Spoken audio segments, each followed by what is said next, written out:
जब महाभारत चल रहा था, अंतिम अवस्था में अश्वत्थामा ने ब्रह्मास्त्र का प्रयोग किया था। किसके ऊपर? पुत्र के ऊपर, ताकि इनके वंश में कोई बचे ही ना।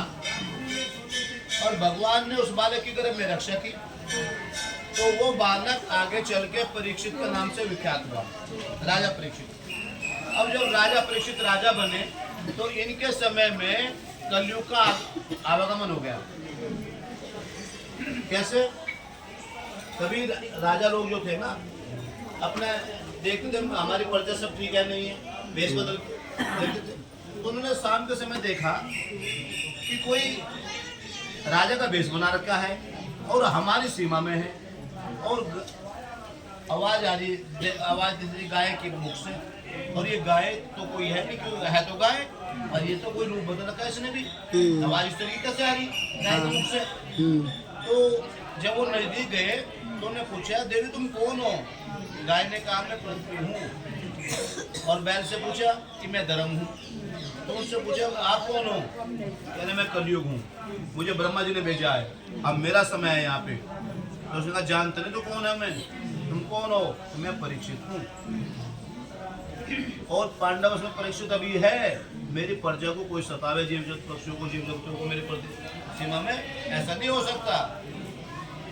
हमारे यहाँ क्या हो कि धनुष बाण उठाओ, जो युद्ध में जीतेगा वही राजा। तो ने कहा ठीक है। अब देखा जान, अब उन्होंने देखा जिसकी रक्षा सोम नारायण ने की गर्भ में, मैं उसे कैसे मार सकता हूँ, तो मुझे क्या करना चाहिए? तो कलयुग ने क्या है, परीक्षित के चरण पकड़ दिए कि महाराज मैं तो शरणागत हूँ, आपके राज्य में हूँ, आप तो राजा हो, और जो किसी राजा के पास जाता है तो उसे शरण तो देते ही है। अब कोई आपके घर शाम को आ जा, कोई दूर से भाई जो कहे महाराज में ठहरा हो कहीं हम, तो आप उसे कहते गाँव से बाहर चले जा भाई, कहीं ना कहीं तो उसका जम पुरोहित रहने के बाद चल भाई है। तो उसको उन्हें कहा ठीक है।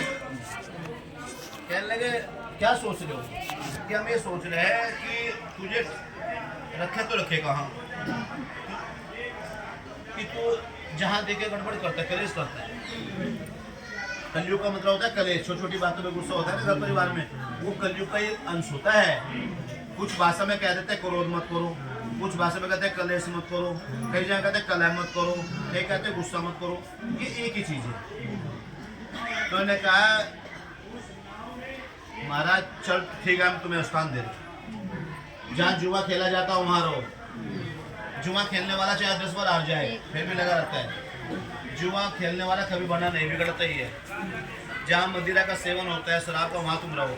देखो जिस घर में कोई शराब पी के और परेशान करता है, उससे घर परिवार के रिश्तेदार कोई खुश नहीं होता, मजबूरी में चुप रहते हैं, लेकिन अंदर आत्मा से भी खुश नहीं होते उस व्यक्ति से जो भी कर दुखी पड़ा रहा है वो। तो जहाँ जुआ खेला जाता है, शराब का सेवन होता है, वहाँ रहो। जहाँ हिंसा होती है वहाँ रहो। जो जानवरों को वध करता है उसे को दया की याचना हो सकती है। जहाँ परिस्थिति का मन हो वहाँ तुम रहो। तो कलयुग ने कहा महाराज सारे स्थान दे रहे हो, इतना बुरा समझ रहे हो मुझे, तो तेरे में अच्छा क्या है बता? महाराज मेरे में तो वो अच्छा गुण है जो किसी में नहीं था युग में। क्या? और समय में कई हजार वर्ष तपस्या करनी पड़ती थी, तब जाके फल की प्राप्ति होती थी। और मेरे समय में तो कलयुग केवल नाम आधारा सुमिर पारा, बहुत कम समय में उसको प्राप्त कर लेता है मनुष्य। अच्छा मांग सोना चांदी हीरे मोती, क्या चाहिए तुझे? जो आपकी इच्छा, जब अनित्य से कमाए धन में रह सकते हो, चाहे वो सोना चांदी हीरे मोती कुछ भी हो। कह रहे ठीक है। तो जैसे ही कलयुग की दृष्टि राजा के मुकुट पे पड़ी, तो उन्होंने कहा इससे अच्छा अवसर क्या होगा मेरे लिए, उसमें लुप्त हो गया। अब राजा परीक्षित के मुकुट में कलयुग क्यों सवार हुआ? ये जब ये महाभारत चल रहा था तो अश्वत्थामा ने ब्रह्मास्त्र छोड़ा, भगवान ने उस बालक की रक्षा की, वो बालक परीक्षित का। तो ये जो कलयुग था, ये जो भीम के द्वारा जरासंध का वध हुआ था, क्यों? कि जरासंध जो था पांडवों के अनुकूल नहीं था, और पांडवों की तरफ कौन थे? कृष्ण भगवान। और कृष्ण भगवान की जो मामिया थी वो कंस की पत्नी, वो जरासंध की पुत्री थी। तो भीम के द्वारा जरासंध का वध हुआ, तो निशानी के तौर पर उसका मुकुट उठा लाया। आने वाले स्वयं परीक्षित राजा बने, अब उन्हें क्या बता, उठा के फेंक लिया। अब जब नई चीज पहनते हो तो शीशा देखते हो नहीं कांच, तो राजा ने कांच देखा और राजा परीक्षित में तो ब्रह्मण करने गए थे। कलयुग उसमें लुप्त हो गया। तो वे शिकार के लिए आगे बढ़े तो उनको प्यास लगी, जल की तलाश में एक ऋषि के आश्रम में पहुंचे। किस ऋषि के आश्रम में पहुंचे? कभी कथा सुनते हो? नहीं सुनते? मन लगा के नहीं सुनते, मन लगा के सुनो, थोड़ी सुनो पर मन लगा के सुनो। समीक ऋषि के ऋषि महाराज जो थे भजन में थे, बार बार याचना करते रहे, जल उनको मिला नहीं। कलयुग की बुद्धि जागृत होगी, तुम राजा हो, तुम्हारा सम्मान नहीं कर रहा महाराज, तो पाखंड कर रहा है, उनको दंड दो। कलयुग जो है राजा के सिर पे नहीं, हम सबके पे आता है, हम समझ नहीं पाते। पता कब आता है कलयुग? बताऊं? आप खेत में खेती बाड़ी कर रहे हो, खेत में पानी की व्यवस्था नहीं है और गर्मी हो रही और आपको प्यास लगी, आपका गला सूखा जा रहा है और आप घर में आ गए, खेत से भागे भागे, जल दो, पानी दो, प्यास लगी, गला सूखा जा रहा है और आपको घर में कोई बहू बेटी कोई पानी न दे, हर पंखा न दे और चुपचाप बैठे हो, फिर कैसे करोगे? थोड़ी देर पूरा महाभारत सुना दोगे और उसके बाद पानी मिल जाएगा, ठंडा पानी पी के और हवा मिलकर, फिर उसके बाद क्या करोगे? शांति मिलेगी नहीं। तो दूध चूल्हे पर रखते हो तो एकदम से बाल मारता है नहीं, और जितना मारना हो मार ले, फिर उसके बाद किसी में दिमाग होगा तो चमचा डाल दो, नहीं तो आँच कम कर दो, शांत हो जाएगा नहीं। ये क्रोध और दूध एकदम से बढ़ता है, एक ही चीज है, बाल मारता है। तो उसको बार बार जल मांगा, जल मिला नहीं, तो कलयुग की बुद्धि जागृत हुई, तुम राजा हो, तुम्हारा सम्मान नहीं कर रहा, ये महाराज पाखंड कर रहा है, इनको दंड दो। तो क्या दंड दूं? इधर उधर देखा, मरा सिर्फ दिखाई पड़ा, तीर की नोक से उठाकर ऋषि के गले में डाल दिया। वे जब भी नहीं उठे, राजा अपने हस्तिनापुर आए। उन ऋषि के एक पुत्र थे श्रृंगी ऋषि, उनको पता चला कोई बाबा का अपमान कर गया, उनको बड़ा क्रोध आया, नदी का जल लिया और सुखदेव महाराज की कथा सुनो ध्यान से। जिसने तो श्राप में काटने से मृत्यु हो जाएगी 7 दिन के अंदर। श्राप देके अपने बाबा के पास आए, रोने लगे, उनकी समाधि खुली। ये मजाक किसने किया मालूम नहीं, बाबा जिसने किया, हमने उसको दंड दे दिया। क्या? उसको श्राप दे दिया। जानते कौन था? नहीं, ऐसे श्राप दे दिया। तो ऋषि महाराज ने ध्यान लगा के देखा, तुमने तो बहुत बड़ा पाप कर दिया, एक छोटी सी गलती का मृत्यु दंड दे दिया ऐसे धर्मात्मा राजा को। अरे जिसको गर्भ में भगवान के दर्शन हो गए, उससे बड़ा भगत कौन होगा?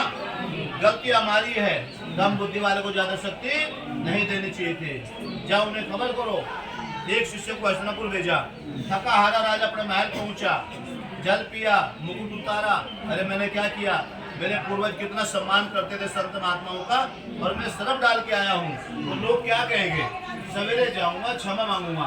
तो द्वारपाल ने बताया ऋषि महाराज आए हैं, उनका स्वागत किया।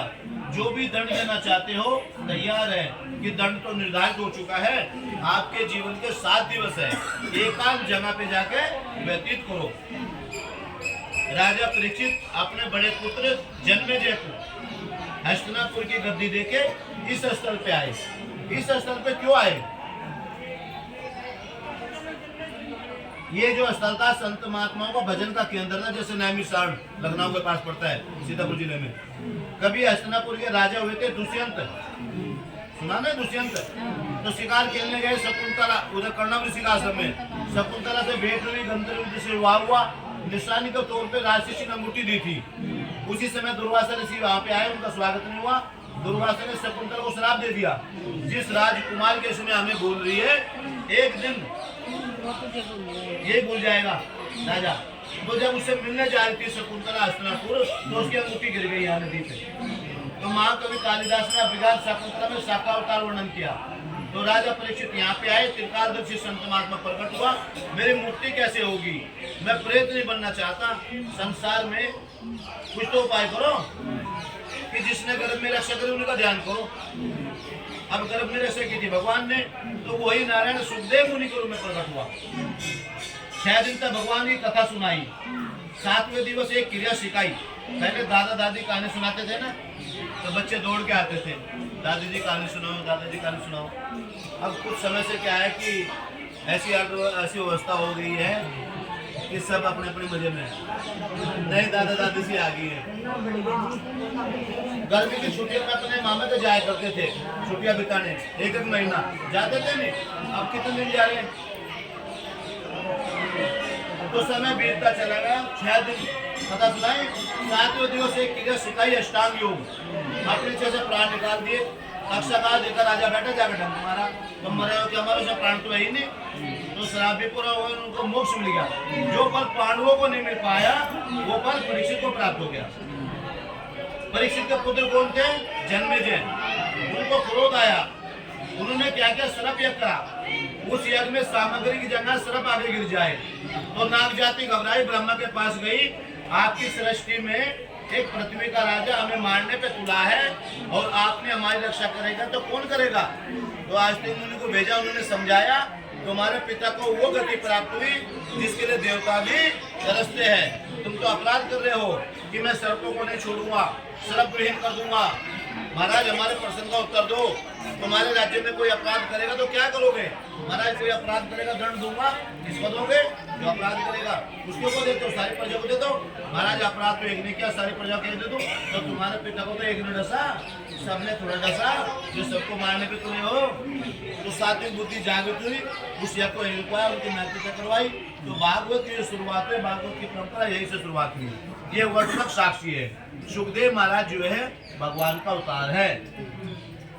4 सुखदेव जी हुए, 4। तुम एक तोते वाले को देखते हो बस, है ना?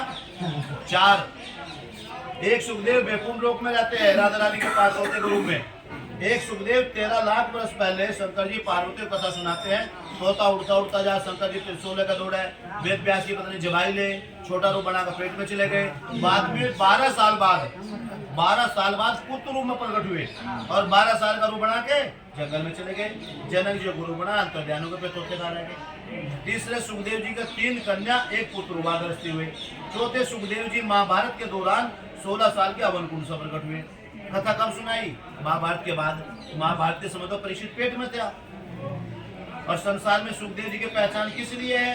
भागवत कथा से। और भागवत कथा सुनाई 5,500 साल पहले। और तोते वाली कथा कब दी थी? 13 लाख वर्ष पहले की कथा। तो भगवान लीला करी, अंतर्ध्यान हो गई है। तो कहने का तात्पर्य है ये भगवान का जो अवतार है ना सुखदेव मुनि का, ये सबसे श्रेष्ठ अवतार है भगवान का। इस अवतार में न लड़ाई, न झगड़ा, न छल, न कपट, किसी चीज का सहारा नहीं लिया। ये बताया जो भागवत सुनेगा, अच्छा व्यक्ति सुनेगा वो भी पार होगा और दुष्ट सुनेगा वो भी पार होगा। तो बट बस की छत्र छाया में बैठ कर भगवान से प्रार्थना करो, भगवान हमारे घर परिवार पे सुख शांति रहे, आपकी कृपा बनी रहे और ऐसे हमें भक्ति प्राप्त होती रहे। बोले सुखदेव महाराज की जय, की जय, गंगा मैया की जय, गंगा की जय। अपने अपने हाथ में ले लो दक्षिणा, अपने अपने हाथ में ध्यान करो।